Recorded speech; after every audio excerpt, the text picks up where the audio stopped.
Teresa Barnett is the mother of 3 sons, all involved in scouting.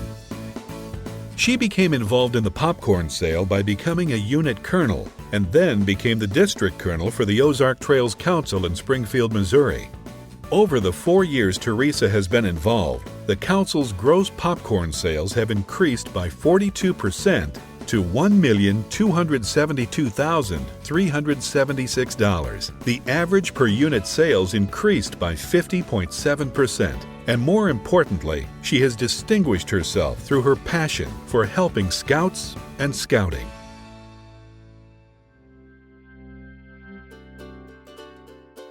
I try to let the parents understand that goal setting is a skill.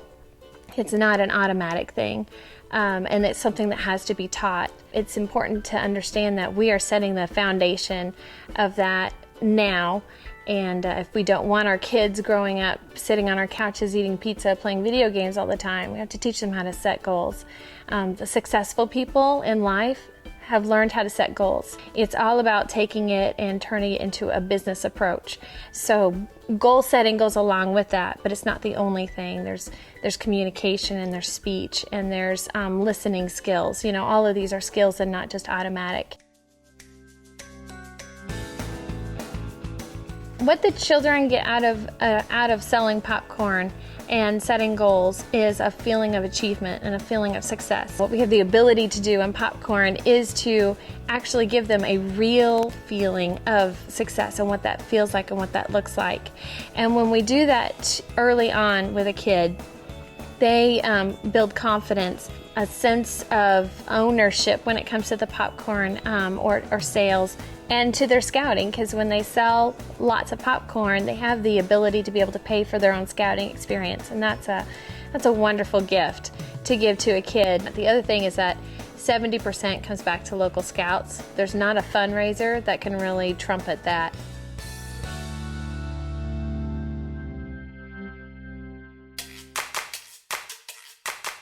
One of the things that we began doing in our own home with our own sales is that I told the boys that for every 20 no's, we would go to the store and get a dollar toy, whatever it was, one of those dollar value stores or whatever.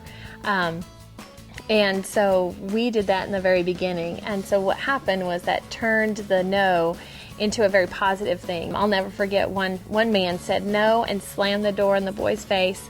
And my boys turned around on that porch with big old smiles, and they were like, yes! What's amazing is now that they're Boy Scouts and they're selling popcorn, they don't need a trinket for every 20 no's. They know it's going to come. And so when someone says, no, I don't want it, or I don't buy popcorn, I can't eat popcorn, whatever the excuse is, or they just say no in a very rude manner, the boys tend to say, thank you very much, have a nice day, with a pleasant smile and a wonderful demeanor, and they go right on to the next person. I was selling popcorn at a gas station with my son, Joseph. This gentleman pulled in, and he pumped some gas, and then he was walking into the store, and Joseph said, hi, would you like to buy some Boy Scout popcorn? The man very brusquely said no, and he said, by the way, I like your dog, because there was a cute little chihuahua in the car.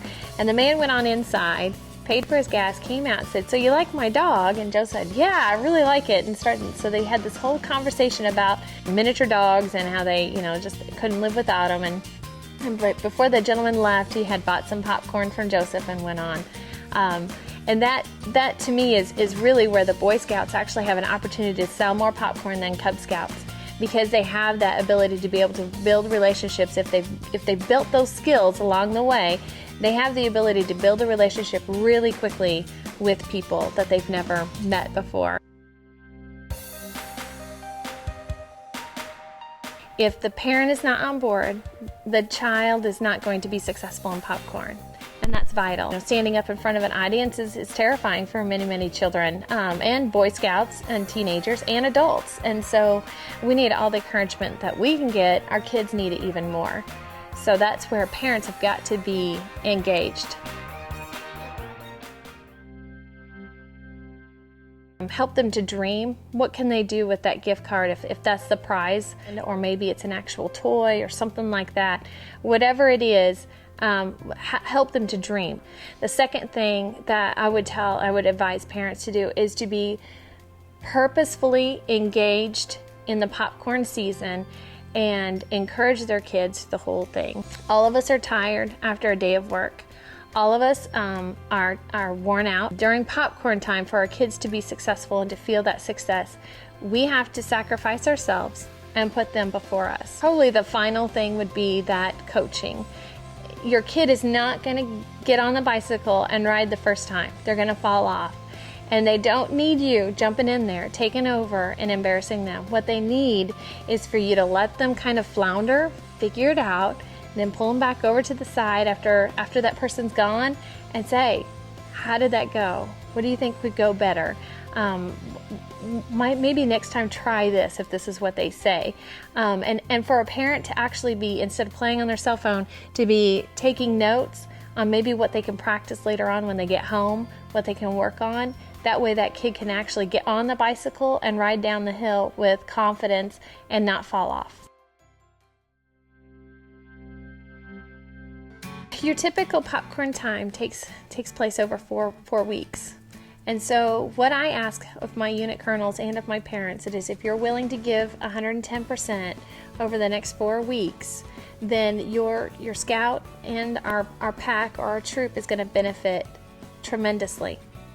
And so if we put forth this effort, then what's going to happen is we're going to be able to just enjoy our scouting process, our scouting events, our scouting activities throughout the rest of the year. 4 weeks out of the whole year, we can do anything for a short amount of time.